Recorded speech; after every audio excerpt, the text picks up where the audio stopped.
دا زمونږ وروڼه دي. هدیره چې ده دا هم زمونږ هدیره ده او د معیارو خلک هم زمونږ دا ټول زمونږ ماماګان دي. موږ په معیارو باندې د خپل ځان نه زیات خفه کیږو. موږ همیشه دپاره چې د معیارو خبره راغلې نو په لاولي صاحب کې موږ ودرېدلي وو.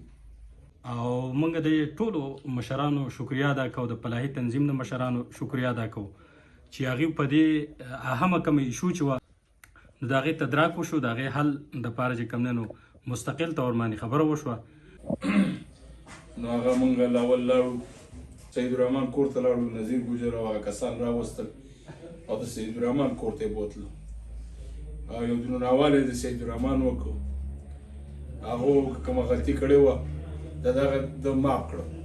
د هغې چیرمین صاحب بسم الله او ورسره نور چې کوم ملګري ستاسو ټولو شکریا ادا کوم چې زمونږ په منځ کې یو شیطاني حرکت شوی او په هغه کې چې کوم دی څه خبرې به زمونږ د ورور کلي په هغې باندې زمونږ د ګجر قوم ته یو درد رسېدلی و. د هغې په وجه باندې دا قوم ټول پریشانه او خفه و. زما سره ارض کې نه رابطې شوې وې په هغه کې. خو ما وختن په وختن باندې دا خبره چې کوم دی دا دغه کلې وه، دا پرېږدین کلې وه چې په دې کې به موږ مشرانو ته کینو او د مشرانو سره به چې کوم دی د معیارو کمیټي ده د هغې سره به کینو او د هغې په تور به دا خبره اتره موږ حل کوو. زه خصوصا د شفي زمونږ د اصلاح کمیټۍ مشر چې دی د دې شکریا ادا کوم چې دا کومه مساله چې راغلې وه دا ښه طرف ته بوتلل او د حل کوشش یې وکړو. او بله خبره دا ده چې په ماپۍ باندې چې کوم دی الله پاک خوشحالېږي، د الله رسول خوشحالېږي. دا زمونږ د غریب خانې ته رالی. زه ټول ګجر قوم چې کوم زمونږ د میډیا والا دي هغوی ټولو ته درخواست دا کوم چې وایي دا مسله چې ده دا په دې چې ختمه شوله او یو سړی چې د چا نه لس مړي موکي خو چې د چا کور ته لاړ شي، د چا دیرې ته لاړ شي، نو پښتون چې کوم دی هغه چې هغه ماف کړي نو په هغې پسې بیا وروسته خبرې اترې کول دا ښه کار نه دی. نو که تاسو څوک کمنټونه کوئ یا څوک دغه کوئ نو د دې نه خوا په دې باندې پابندي ولګېدله. دا زمونږ وروڼه دي. هدیره چې ده دا هم زمونږ هدیره ده او د معیارو خلک هم زمونږ دا ټول زمونږ ماماګان دي. موږ په معیارو باندې د خپل ځان نه زیات خفه کیږو. موږ همیشه دپاره چې د معیارو خبره راغلې نو په لاولي صاحب کې موږ ودرېدلي وو. پاتې شوه د هدیرې خبره. انشاءالله تعالی چې که تاسو دا کمیټۍ والا وهئ او که نه وهئ نو څنګه چې ساز خان خبره وکړله نو دغسې پکې زما د مور د طرف پلار د هغې مور، زما د مور، زما خواښې، زما اسخر، زما ماماګان دا ټول په دغه هدیره کې پراته دي. دا هدیره زموږ د شریک هدیره ده.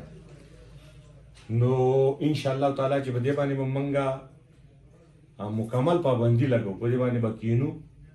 دا ښه خبره ده چې دې کې چې کوم دی څاروي ساتل دا بد کار دی. نو په دې باندې به موږ ټول انشاءالله تعالی چې د شکر له لاسه کینو او په دې باندې به خبره اتره کوو. د ګجر قوم د طرف نه به زه ذمهواري الم.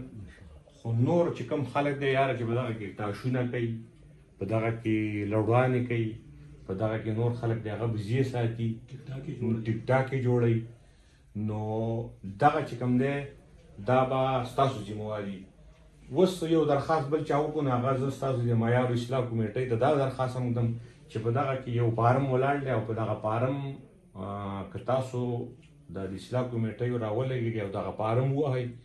ولې چې چا څه شکایت او څه په میډیا دا خبرې نه دي پکار. نو په هغې باندې زه سکول لالا ته دا درخواست کوم چې دغه فارم چې دی دغه ختم شي او د دې په ځای باندې په دې هدیره کې پکې څه کار وشي او یا مدرسې ته ورکړلی شي نو دا به ډېره ښه خبره وي. زه د خپل ګجر قوم د طرف نه ستاسو شکریا ادا کوم، ستاسو مننه کوم چې دا کوم اور لګېدلی و په دې باندې تاسو اوبه واړولې، تاسو الله او د الله رسول خوشحاله کړه، تاسو شیطان لعین زعین دا خفه کړو، تاسو د مسلمانۍ کار وکړو.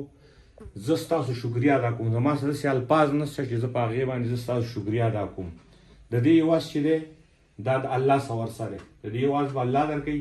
څوک چې د دوه مسلمانانو په منځ کې روغه راولي نو په دې چې کوم څه الله ورکوي دا به بل هېڅ نشته. د پیغمبر فرمان دا دی چې هغه وایي چې ما ته د دې نه دا ډېره بهتره خوښه ده چې زه په مسجد نبوي کې د یوې میاشتې اعتکاف نه دا ماته زیاته غوره ده چې زه د دوه مسلمانانو په منځ کې کښېنم او صلح راولم. نو دا لوی عبادت دی، غټه خبره چې دوه مسلمانانو په منځ کې روغه جوړه راوستل.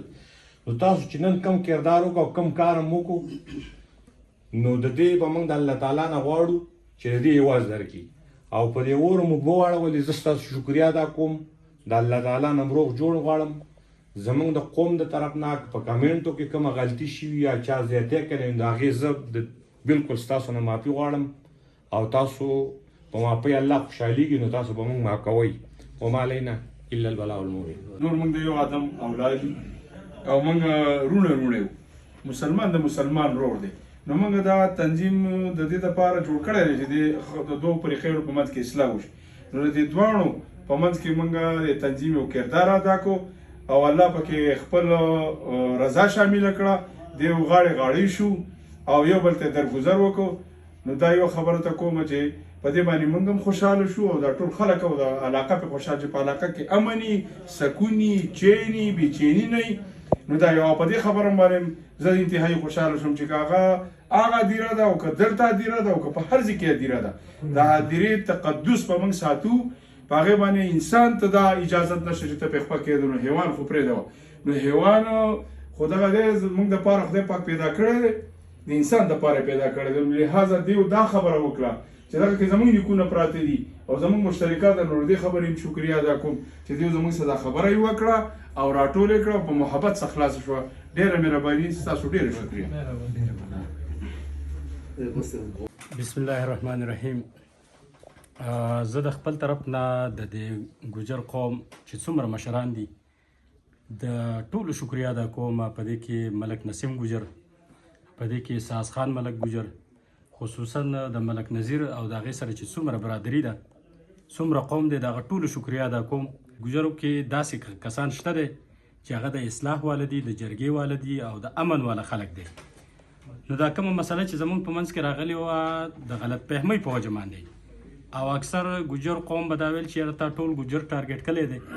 نو د هغې خبرې موږ وضاحت وکړو چې ما غوند ګوجر قوم نه دی ټارګېټ کړی، خو بهرحال د شیطان هغه وسوسې چې د خلکو په زړونو کې ږدي. نو الحمدلله موږ د هغې خبرې تردید وکړو او موږ د ټولو مشرانو شکریا ادا کوو، د فلاحي تنظیم د مشرانو شکریا ادا کوو چې هغې په دې اهمه کومه ایشو چې وه نو د هغې تدراک وشو، د هغې حل دپاره چې کوم دی نو مستقل طور باندې خبره وشوه.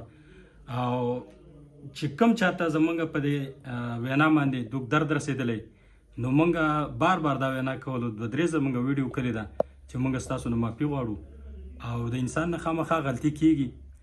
نو زه یو ځل بیا ستاسو د ټولو شکریا هم ادا کوم او ستاسو نه معافي هم غواړم که زما په الفاظو کې یو سړي دغه دوک درد رسېدلی. او موږ په دې خپلو ټولو مشرانو باندې د ګوجر قوم سره چې کوم تعلق لري د دې ټولو شکریا هم ادا کوو او موږ پرې فخر هم کوو.